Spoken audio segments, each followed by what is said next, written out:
Okay, ഇനി നമ്മുടെ ഈ ഒരു ചോദ്യത്തിൻ്റെ ഉത്തരം നോക്കാം. 2 + 9 11.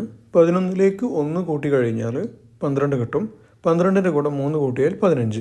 ആ 15ൻ്റെ 5നെ നമുക്ക് എന്ത് ചെയ്യാം? താഴെ എഴുതാം. ഓക്കെ, ശിഷ്ടം വരുന്ന ഒന്നിനെ മുകളിൽ എഴുതാം. 1 + 9 10. 10ലേക്ക് 4 കൂട്ടി കഴിഞ്ഞാൽ 14. 14ലേക്ക് 9 കൂട്ടി കഴിഞ്ഞാൽ 20.